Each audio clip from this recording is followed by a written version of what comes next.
അവരുടെ വിയർപ്പിൻ്റെ തുള്ളികളാണ് ഈ ദേവാലയ നിർമ്മാണത്തിന് അവർ ഉപയോഗിച്ചത് എന്നുള്ളതാണ്. ഇവിടെ വന്ന ചേട്ടന്മാർ പണ്ട് പണിത ദേവാലയം നേട്ടപ്പോൾ ഞങ്ങൾക്കും ഉണ്ടായിരുന്നു ഇങ്ങനെ, ഇതെന്തുകൊണ്ട് എങ്ങനെ സാധിച്ചു എന്നൊക്കെ. ഭാവിയിലെ എഞ്ചിനീയർമാർ കഴുത ചുമക്കുന്ന രീതിയിൽ അവർ പുൽപ്പായ ചുമന്നുകൊണ്ട് വരുന്നു.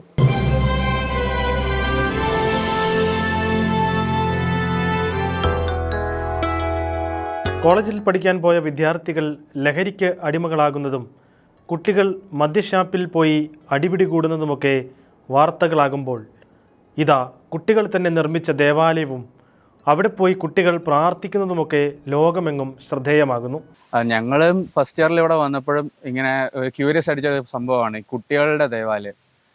ഇവിടെ വന്ന ചേട്ടന്മാർ പണ്ട് പണിത ദേവാലയം നേട്ടപ്പോൾ ഞങ്ങൾക്കും ഉണ്ടായിരുന്നു ഇങ്ങനെ, ഇതെന്തുകൊണ്ട് എങ്ങനെ സാധിച്ചു എന്നൊക്കെ.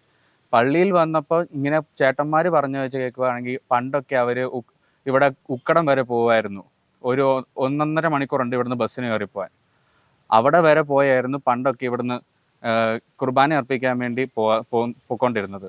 അവിടുന്ന് പിന്നെ അവിടുത്തെ അച്ഛന്മാർക്ക് പിന്നെ ഇവിടുത്തെ ഒരു ഇൻട്രസ്റ്റ് വന്നതാണ് ഇവിടെ കാരുണ്യയുടെ പിള്ളേർക്ക് വേണ്ടി ഒരു പള്ളി പണിയാമെന്ന്. പാലക്കാട് രൂപതയുടെ ഭാഗമായ കോയമ്പത്തൂരിലെ കാരുണ്യ സർവകലാശാലയ്ക്ക് സമീപമാണ് കുട്ടികൾ മാതാവിൻ്റെ നാമത്തിൽ ദേവാലയം നിർമ്മിച്ചിരിക്കുന്നത്.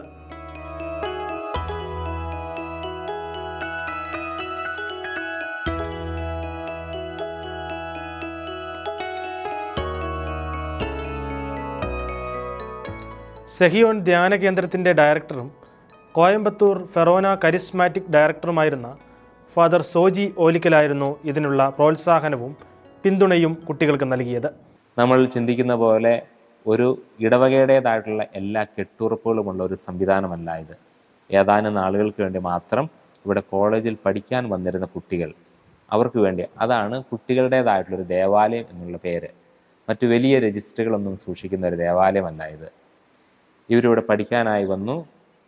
നല്ല കെട്ടുറപ്പുള്ള വിശ്വാസ മൂല്യങ്ങളിൽ വളർത്തപ്പെട്ട കുട്ടികൾ വന്നതുകൊണ്ടാണ് ഈ ദേവാലയം ഇവിടെ പണിയാനായിട്ട് സാധിച്ചത്. ഇവിടെ ഏതെങ്കിലും ഒരിടത്ത് വിശുദ്ധ ബലി അർപ്പിക്കാൻ വൈദികർ തയ്യാറായിരുന്നെങ്കിലും അതിനുള്ള അനുവാദം യൂണിവേഴ്സിറ്റി അധികൃതർ നൽകിയിരുന്നില്ല. എന്നാൽ യൂണിവേഴ്സിറ്റിയുടെ പരിസര പ്രദേശത്ത് എവിടെയെങ്കിലും വീട് വാടകയ്ക്കെടുത്ത് വിശുദ്ധ ബലി അർപ്പിക്കാൻ ആഗ്രഹിച്ചെങ്കിലും അവിടെ സ്ഥലം വാങ്ങുന്നതിനോ വാടകയ്ക്കെടുക്കുന്നതിനോ അന്യസംസ്ഥാനക്കാരെ ഗ്രാമവാസികൾ അനുവദിച്ചിരുന്നില്ല. നിരന്തര പ്രാർത്ഥനയുടെ ഫലമായി ഒരു വ്യക്തി 1 ഏക്കർ സ്ഥലം പള്ളിയുടെ നിർമ്മാണത്തിനായി നൽകാമെന്നറിയിച്ചു.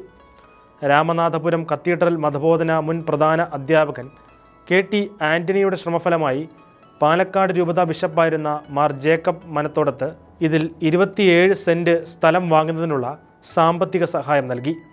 ഈ സമയത്ത് കാരുണ്യ യൂണിവേഴ്സിറ്റി അധികാരികൾ അവരുടെ പ്രാർത്ഥനാ ഹാളിൽ ബലിയർപ്പിക്കാൻ അനുവാദം നൽകി. പക്ഷേ 3 ഞായറാഴ്ചയ്ക്ക് ശേഷം ഈ അനുവാദം അവർ പിൻവലിച്ചു. ഇതറിഞ്ഞ മാർ മനത്തോടത്ത് നേരത്തെ വാങ്ങിയ സ്ഥലത്ത് ഒരു പന്തൽ നിർമ്മിച്ച് അവിടെ അടുത്ത ഞായറാഴ്ച ബലിയർപ്പിച്ചു. ഇതായിരുന്നു ദേവാലയത്തിൻ്റെ തുടക്കം. ഈ പള്ളി നിർമ്മാണ സമയത്ത് ഇവിടുത്തെ ഇൻചാർജ് ആയിരുന്ന അന്തിക്കാടനച്ഛൻ, തൃശ്ശൂർ അതിരൂപതാംഗമായിരുന്ന അന്തിക്കാടനച്ഛൻ പറയുന്നത്, അച്ഛന് മറ്റൊരു ഇടവകയുടെ ചുമതലയുണ്ട്. അവിടുത്തെ വിസ്തുർബാനയ്ക്ക് ശേഷം ഇവിടെ വരുമ്പോൾ ഈ കുട്ടികൾ താൽക്കാലികമായിട്ട് നിർമ്മിച്ചിരുന്ന ഒരു ഷെഡ്, അന്ന് ഇതുപോലെ മനോഹരമായിട്ടുള്ള ഫ്ലോറോ മറ്റു കാര്യങ്ങളോ ഇല്ല, പുൽപ്പായ വിരിച്ച് ചെറിയൊരു ഷെഡ് മാത്രം കെട്ടിയിരുന്നത്. അവിടെ മാതാവിൻ്റെ ചെറിയൊരു രൂപം വെച്ചിട്ട് അതിൻ്റെ മുന്നിൽ നിന്ന് മുട്ടുകുത്തി നിന്ന് പ്രാർത്ഥിക്കുന്നതാണ്. അച്ഛൻ ആ വാക്കുകൾ ഓർത്തെടുക്കുന്നുണ്ട്.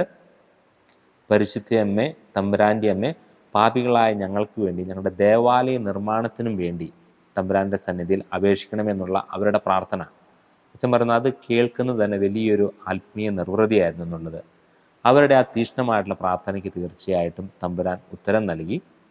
അതിനുശേഷം കിട്ടുന്ന പണത്തിനുപയോഗിച്ച് ഘട്ടം ഘട്ടമായിട്ട് ഈ ദേവാലയ നിർമ്മാണം അവർ ആരംഭിച്ചു.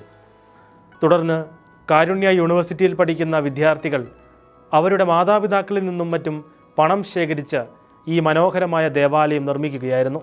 ഇപ്പോൾ എല്ലാ ഞായറാഴ്ചകളിലും നടക്കുന്ന ദിവ്യബലികളിൽ ധാരാളം ക്രൈസ്തവ വിദ്യാർത്ഥികൾ ബലി അർപ്പിക്കാനെത്തുന്നു. ഭാവിയിലെ എഞ്ചിനീയർമാർ കഴുത ചുമക്കുന്ന രീതിയിൽ അവർ പുൽപ്പായ ചുമന്നുകൊണ്ട് വരുന്നു. പെൺകുട്ടികൾ ഇവിടെ വന്ന് അവർ മറ്റു തുണിയും മറ്റു കാര്യങ്ങളൊക്കെ കൊണ്ടുവന്ന് വിശുദ്ധ കുർബാനയ്ക്ക് വേണ്ട കാര്യങ്ങൾ ക്രമീകരിക്കുന്നത്.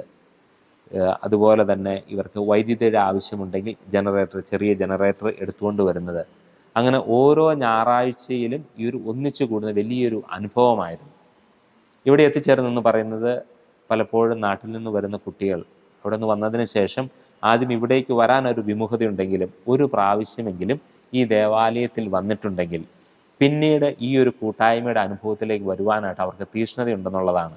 അതിൻ്റെ കാരണം ഇവർ പണിതത് കല്ലും മണ്ണും ഉപയോഗിച്ചല്ല, മറിച്ച് അവരുടെ പ്രാർത്ഥനയും അധ്വാനവും ചേർത്ത് വെച്ച് അവരുടെ വിയർപ്പിൻ്റെ തുള്ളികളാണ് ഈ ദേവാലയ നിർമ്മാണത്തിന് അവർ ഉപയോഗിച്ചത് എന്നുള്ളതാണ്. 2012 പണി കഴിഞ്ഞിട്ടും ഇത്രയും വർഷങ്ങളായി അത് മുടങ്ങിപ്പോകാതെ ചെയ്യാന്ന് ഞങ്ങൾ ഓർക്കുമ്പോൾ വലിയ കാര്യമാണ്. ഞങ്ങൾ 2021 ഇവിടെ വരുന്നത്. 8 വർഷം കഴിഞ്ഞിട്ടും ഇതേപോലെ എല്ലാ പിള്ളേരും ഏറ്റെടുത്ത് നടത്തുമെന്ന് കണ്ടപ്പോൾ തന്നെ ഞങ്ങൾക്ക് അത്ഭുതമായി. ഇപ്പം ഞങ്ങൾ 4th ഇയർ ആയി. ഇപ്പം ഞങ്ങൾ അടുത്ത വർഷം കഴിയുമ്പോൾ ഞങ്ങൾ അടുത്ത ആൾക്കാർക്ക് കൈമാറി അത് പോകും. അപ്പോൾ അന്നേരവും ഞങ്ങൾക്കൊരു ബോധമുണ്ട് ഇത് എപ്പോഴും അങ്ങനെ നടന്നു പൊക്കോണ്ടേ ഇരിക്കുന്നത്. അത് കാരണം അത് പിള്ളേർ തുടങ്ങിയ പള്ളിയാണ്, പിള്ളേരാണ് എല്ലാ കാര്യം ചെയ്യുന്നത്. കുർബാനയ്ക്ക് ബലിപീഠം ഒരുക്കുന്നത് തൊട്ട് കാഴ്ച വെക്കുന്നതും സ്തോത്രക്കാഴ്ച എണ്ണതും കൈക്കാരന്മാരും എല്ലാം പിള്ളേർ തന്നെയാണ്. അപ്പം എല്ലാം പിള്ളേർ തന്നെ ചെയ്യുന്നതുകൊണ്ട് അപ്പോൾ ആ ഒരു ഇൻട്രസ്റ്റ് ഉണ്ട് എല്ലാവർക്കും. അപ്പം അങ്ങനെ രീതിയിൽ നടന്നു പോകുന്നതുകൊണ്ട് എല്ലാവർക്കും പള്ളി വരാനും ഇപ്പം നമുക്ക് ഏകദേശം ഇവിടെ ഇപ്പോൾ 200 പിള്ളേർ ഈ വർഷം നമുക്കിവിടെ കുർബാനയ്ക്ക് വരുന്നതും പോകുന്നുണ്ട്. അപ്പോൾ അത് ആ ഒരു കൗണ്ട് എപ്പോഴും നമ്മുടെ പള്ളിയിൽ നിലനിന്ന് പോകുന്നുണ്ട്. ശിരുവാണി ഡാമിലേക്ക് പോകുന്ന വളരെ മനോഹരമായിട്ടുള്ള പ്രകൃതി രമണീയമായിട്ടുള്ളൊരു സ്ഥലത്ത് തന്നെയാണ് ഈ ദേവാലയം സ്ഥിതി ചെയ്യുന്നത്. ഒരുപക്ഷെ നല്ല ധ്യാനിക്കാൻ പറ്റിയൊരു സാഹചര്യം അതൊക്കെ ആയിരിക്കും ഇവിടെ വരുന്നത്, നല്ലൊരു ആത്മീയ ഉണർവിലേക്ക്. കാരണം ഫ്രാൻസിസ് മാർപ്പാപ്പ വന്നപ്പോഴുള്ള ലൗദാത്തോ സി എന്നുള്ള അതിൻ്റെയൊക്കെ അടിസ്ഥാനത്തിലുള്ള അങ്ങനെ പ്രകൃതിയോട് ചേർന്ന് നിൽക്കുന്ന ഒരു ദേവാലയം. തീർച്ചയായിട്ടും സൗകര്യം കിട്ടുന്നവരൊക്കെ ഇവിടെ വന്ന് ഞായറാഴ്ചയിലൊരു ബലിയർപ്പണത്തിൽ പങ്കെടുത്ത് പോകേണ്ടതാണ്. നാട്ടിൽ നമുക്ക് യുവാക്കളെയും യുവതികളെയും ഒരുമിച്ച് കിട്ടുക അസാധ്യമാകുന്ന സമയത്ത് ഇവിടെ ഇന്ന് 100 കണക്കിന് യുവതി യുവാക്കൾ ഒരുമിച്ച് ചേർന്ന് അർപ്പിക്കുന്ന ആ ഒരു ബലിയിൽ പങ്കുകൊള്ളുന്നത് തീർച്ചയായിട്ടും വലിയൊരു ദൈവാനുഭവം തന്നെയായിരിക്കും.